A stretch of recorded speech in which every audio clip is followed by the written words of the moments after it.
तुझ्या केविलवाण्या चेहऱ्याकडे बघून ना मला काहीही वाटत नाहीये मेघना. का हा सगळा खेळ केलास ग? का असं वागलीस? बोल ना, का असं वागलीस?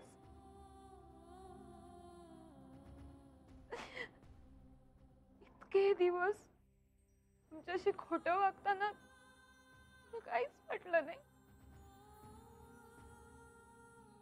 माझ्या भावाच्या नावाने जेव्हा मी तुला चिडवायचे, तुझ्याशी मस्ती मजा करायचे, तेव्हा मात्र तुझ्या मनात तो दुसरा आदित्य होता ना? नाही होत ताई, असं नव्हतं. तसं नाही. मग कसं आहे मेघना? कसं आहे? अगं जर तुझं त्या दुसऱ्या मुलावर इतकंच प्रेम होतं तर मुळात माझ्या भावाशी लग्न का केलं? पळून जायचं होतं ना त्याच्याच सोबत.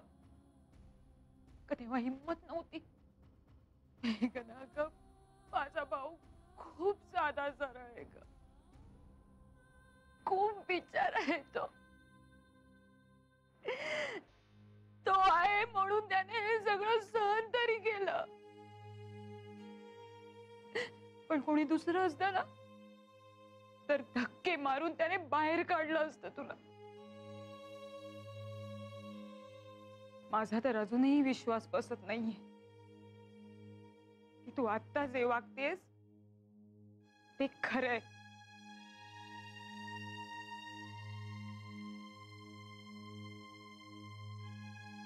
पण मेघना, एक गोष्ट लक्षात ठेव. माझ्या भावाला थोडा जरी त्रास झाला, त्याच्या डोळ्यात जरा जरी पाणी आलं ना तर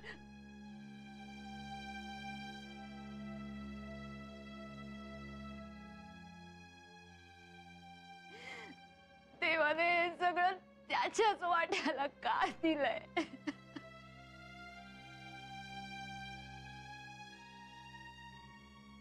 आदित्य,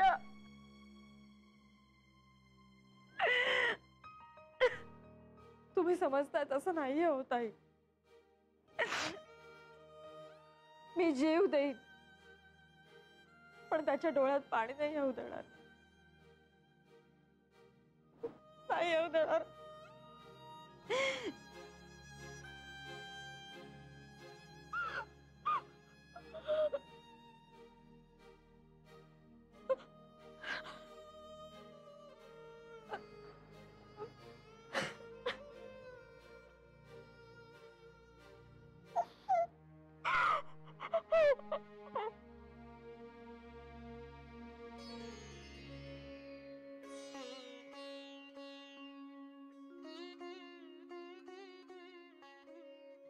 देवा,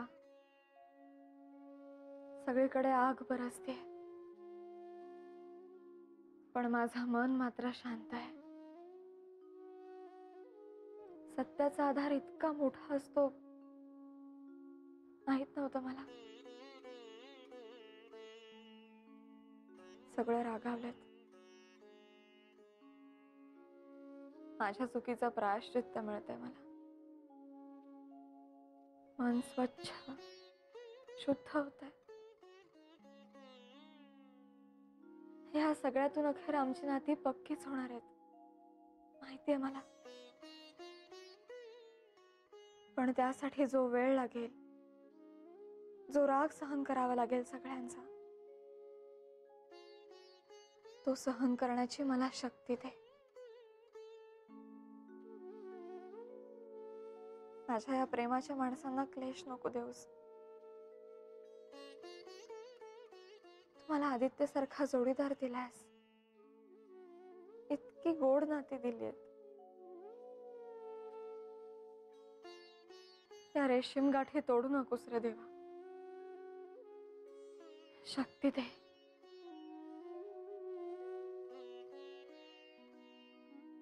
माई,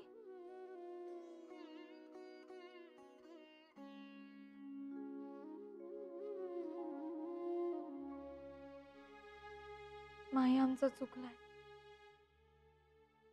आम्ही वेळीच तुम्हाला सत्य सांगायला हवं होतं. पण आपल्याला जेव्हा समर्थन करण्याची वेळ येते ना, तेव्हाच आपण ओळखावं मेघना, आपलं नाणं बद्ध आहे. 100 नंबरी नाणं खणखण वाजतं ग. मला तुमचं सगळं मान्य आहे माई, अगदी पटतंय. माझी चूक आहे, माझ्यामुळे झालंय सगळं. तुम्ही मला रागवा ना माई, मला बोला, ओरडा, मारा हवं तर चालेल मला, पण प्लीज आदित्यवर नका हो रागवू. त्याच्यात आणि घरच्यांच्यात कधीच असं दुरावा नाही आलाय. त्यालाही ताटातूट नाही हो सहन होते माई. आणि आम्हाला विश्वासघात ताटातूट कशामुळे झाले मेघना? तू आणि आदित्यने आमचा विश्वासघात केलात म्हणूनच ना? परक आम्ही नाही का केलं तुम्हाला? तुम्ही लपवाछपवी केलीत, तुम्ही दूर लोटलत आम्हाला. आणि आता कितीही सारवासारव केलीत ना तुम्ही, तरी तुमच्या भोवती संशयाचं धुकच राहणार आहे.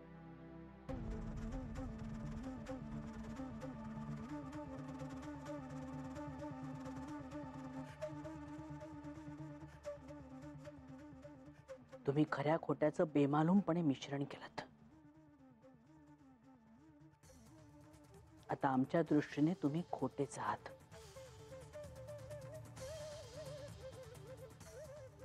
आता आमच्याकडून अपेक्षा करू नका कोणतीही. माई अहो प्लीज. मीच तुला प्लीज म्हणते.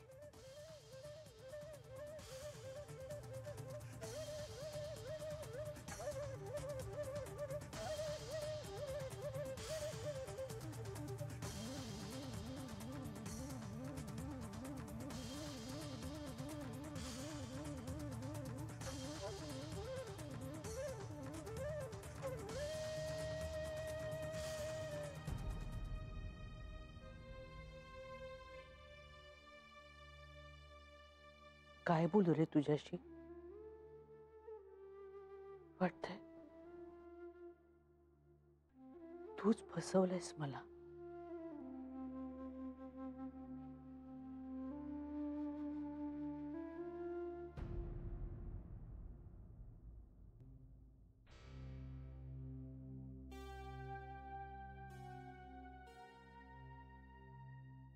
अजून तसंच आहे का वातावरण? हो, दिवसभर रूम मध्येच होती, जेवायलाही आली. जेवली नाहीये? आणि तुम्ही काही केलं नाहीत? काही केलं नाहीत म्हणजे आम्ही आता काय तिच्या रूम मध्ये जाऊन भरवायला हवं का तिला? आणि तिची परीक्षा चालू होती तेव्हा मी आणि माईंनी तेही करून झाले. आता नाही इच्छा झाली. ज्या घरातली एक व्यक्ती दिवसभर जेवत नाही आणि आम्ही तेवढी बेजबाबदार नाहीये. मी साक्षीकडून मी 2 वेळा तिला जेवायला ये म्हणून निरोप पाठवला होता. ताटही मांडून ठेवलं होतं तिचं. सकाळी तर मी स्वतः जाऊन नाश्त्याच्या प्लेट्स ठेवल्या त्या रूम मध्ये. त्याही तशाच आल्या न खाता किचन मध्ये.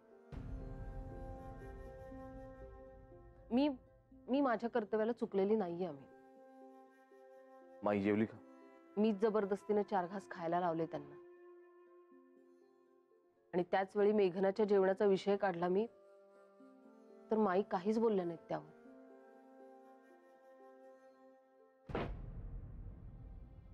चिडतोयस कशाला आम्ही? मी तुला फक्त जे घडलं ते सांगितलं. मला ना या सगळ्या विचित्र सिच्युएशनचाच राग आलाय. एखाद्या गोष्टीची वेळ बदलली की सगळीच गडबड होते असं वाटतंय. आणि तुझं काय? या सगळ्या बॅकग्राऊंड वरती तू जेवली असेल असं वाटत नाही मला. नाही ना? नाही. अरे घरात कुणीच जेवत नाहीये. माझ्या घशाखाली अन्न कसं उतरेल आम्ही? आणि मला ना मेघनाचा रागही येतोय आणि वाईटही वाटतं.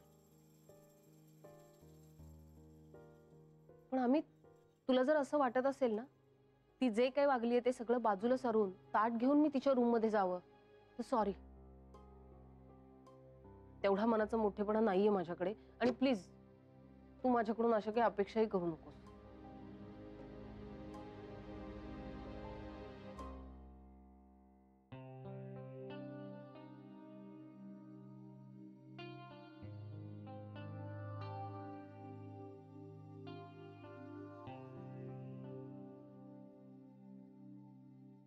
कशी आहेस? छान आहे. कसा गेला तुझा दिवस? Busy busy. तू जेवलीस दुपारी? हो जेवले ना. तू जेवलास ना ऑफिसमध्ये? डबा नव्हता आज. मेघना, खोटं नाही बोलतेत आपल्याला एकमेकांशी.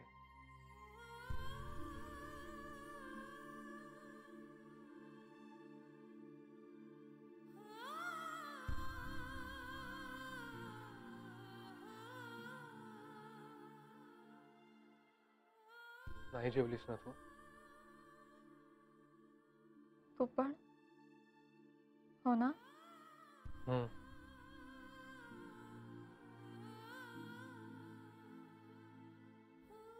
आपण बाहेर जाऊया का? म्हणजे तुझी घुसमट पण थोडी कमी होईल आणि थोडं काहीतरी पोटात पण जाईल. नाही नको. बरोबर नाही दिसणार रे ते. म्हणजे घरचं टाकून बाहेरचं खातोय असं वाटेल.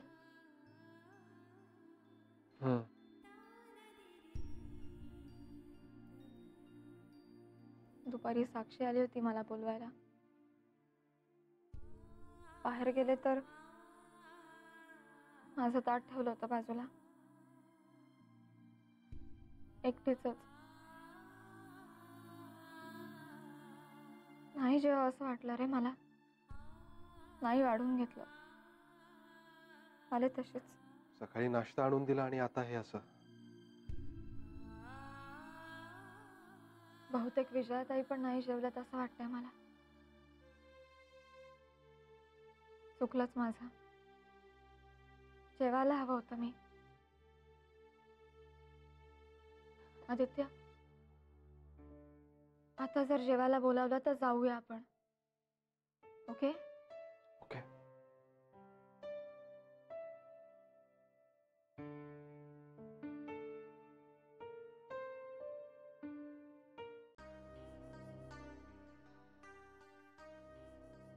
काय रे अमित? काही नाही, दोघेही जेवायला चला सांगायला आलो. सगळ्यांनाच सांगितलंय मी, नेहमीप्रमाणे. मला भूक नाहीये. मला नकोय जेवायला. आदित्य आणि मेघना असतील डायनिंग टेबलवर म्हणून. माई घरात जे झालंय ना, कोणालाही इच्छा नाहीये जेवायची. पण रुटीन चालू ठेवायला हवं ना. जेवणावर राग करून काय होणार आहे? तुमच्या दोघांच्या तब्येती जपायला हव्यात. वेळेवर जेवण नाही झालं तर नानांना त्रास होतो ना ऍसिडिटीचा. प्लीज डोक्यातले बाकी सगळे विचार बाजूला ठेवा आणि प्लीज जेवायला चला, प्लीज. माई, विजय आणि मेघना दुपारीही जेवल्या नाहीयेत. विजया पण? हो. आपल्या घराच्या नियमांमध्ये बसतं काय? तुम्ही दोघांनीच हे नियम घालून दिलेत ना. प्लीज चला ना जेवायला, प्लीज. नको रे. नाहीये भूक मला. ठीक. हट्टीपणा करायचं म्हटल्यावर कोण काय करणार? अमित, मी पण येत नाहीये रे. नाना, होऊ दे मला त्रास.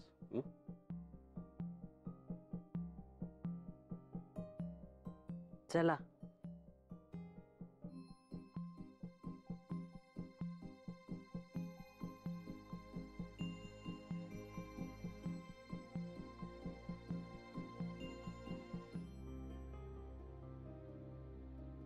आदित्य आलाय ना? हो, फ्रेश होता. सकाळी विजयाने नाश्ता आणून दिला होता. जेवायला ये असाही निरोप पाठवला होता. आली नाहीस तू. ही चुका तुम्ही करायच्या आणि वर अन्न पाणी सोडून टेन्शन आम्हाला द्यायचं. दादा, का चुका तुम्ही करायच्या आणि आम्ही मनवायला यायचं अशी पद्धत आहे? तू जेवली नाहीस म्हणून विजया पण जेवली नाही. आय एम सो सॉरी दादा. माझा हेतू खरंच तसा नव्हता हो. मी दादा, निमंत्रण द्यायला आलोय जेवणाचं. थांबलेत सगळे बाहेर. बरं, काही पायघड्या वगैरे घालायच्या असतील तर तसंही सांगा, तीही व्यवस्था करतो. पण प्लीज बाहेर बाहेर या जेवायला आता. हं?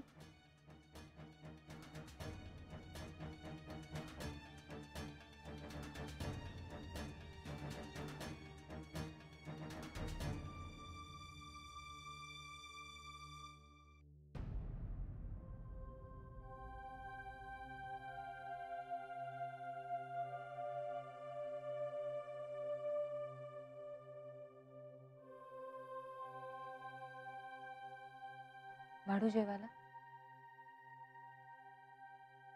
5 मिनिटं बसतो, मग जेवतो. काय वातावरण? काय असणार, तसंच. सगळे हर्ट आहेत. आदित्य आला होता का काही बोलायला?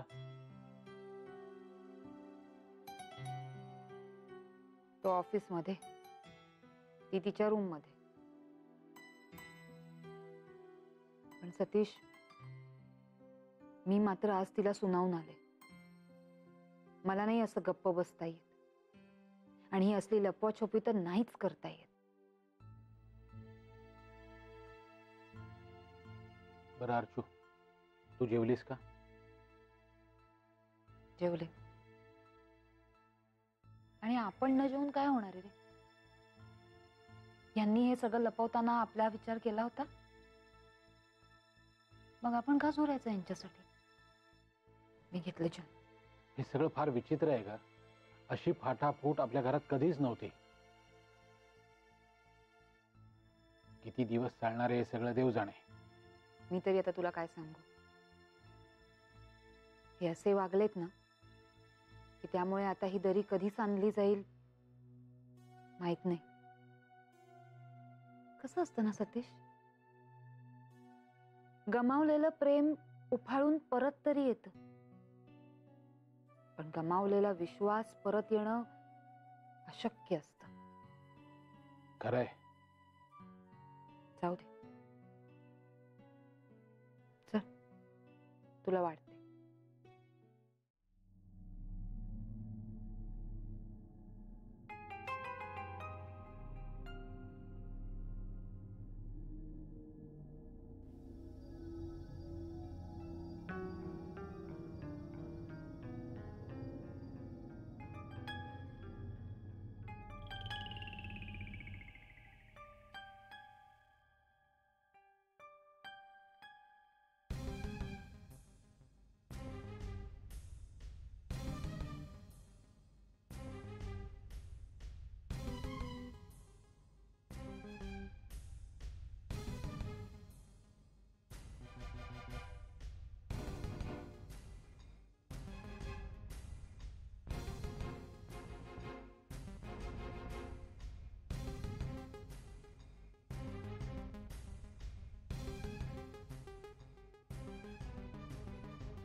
बोलणार नाहीस का माझ्याशी?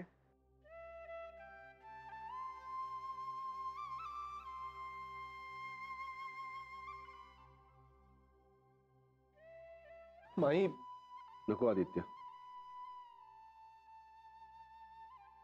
माई अगं जेवून तर घे ना.